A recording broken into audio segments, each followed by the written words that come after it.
Mayoiga's first episode is ridiculously absurd and interesting.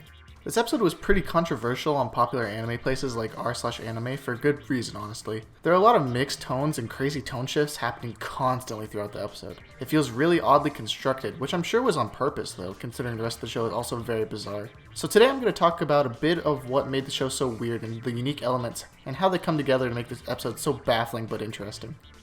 The first strange part is, of course, the cast introducing themselves to each other on the bus in the first few minutes of the episode.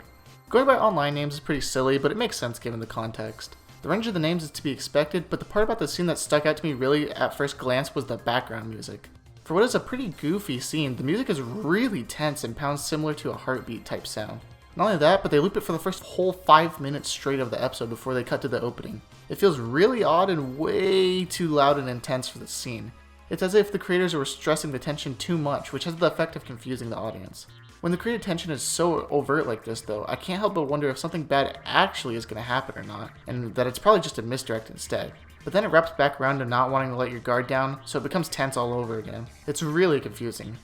Meanwhile, there are just a lot of really normal introductions going on, but there's also some really weird ones mixed in, like Jack, who literally he just is staring straight forward at the bus seats and says his name, which comes off as really weird, but also glossed over. But then also it kind of feels like the joke is that they glossed it over. It's just a really strange scene.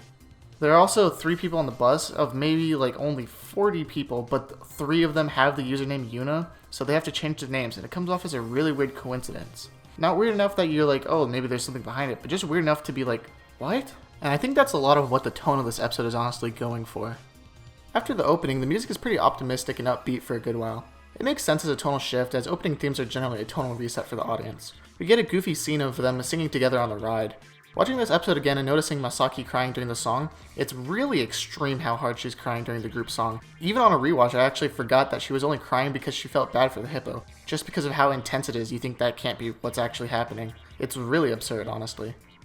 I think where this episode started really getting to me though was partway through the MC and his friend Hayato talking, wherein Hayato starts professing that these people are sickos and mentally ill idiots for agreeing to this.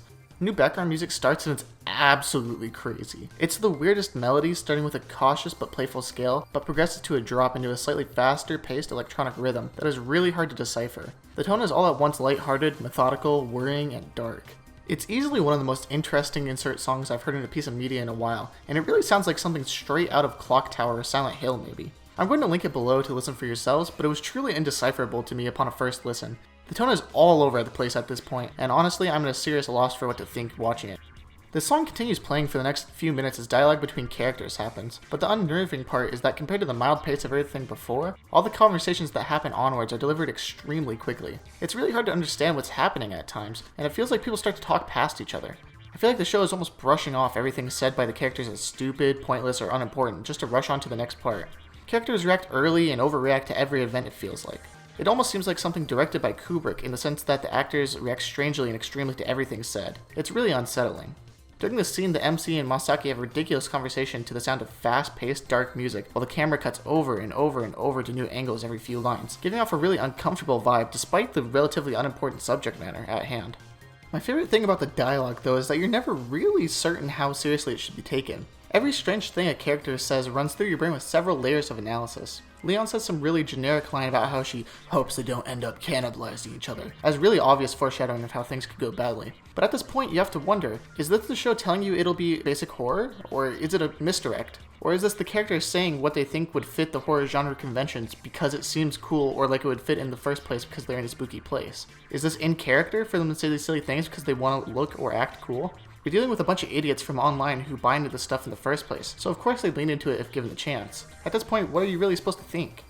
To summarize what makes this episode feel uncomfortable and really adds to the tone shifts, it's all about the acting, editing, and music. The dialogue is barely spaced out at times and leaves you no room for you to get a moment to take in what you just heard and really think about it. It just rushes you on and tells you not to think about it at all. The acting exacerbates this with obvious overacting and strange inflections. The MC even cries for half a second about Masaki telling him his online name is cool, which comes off as goofy and extreme. To complement this, the music in the background is tense, but the notable part is that they are usually much too loud and distracting to the viewer. The show is grabbing you and leading you through a series of pulling your attention to possible horror elements, while making it so obvious that it seems like a misdirect over and over again, until you're thoroughly confused. This loud music again works to de-emphasize the dialogue between characters, even though they're having pretty interesting conversations, as if to make their ideas seem illegitimate or stupid and not worth paying attention to. The frantic direction comes up with new shots constantly and makes you feel out of place, as if matching the viewer's experience by making everything dynamic and not letting you get a foothold within the story. All of these details add to the tone of the episode and make it truly uncomfortable, funny, odd, and hard to decipher, which definitely accomplishes what the staff was going for, I believe. In that sense, I would say it's masterfully crafted, and I'd highly recommend this episode as an experience for anyone. It's a really good time. Have a good one, and I'll see you in the next one.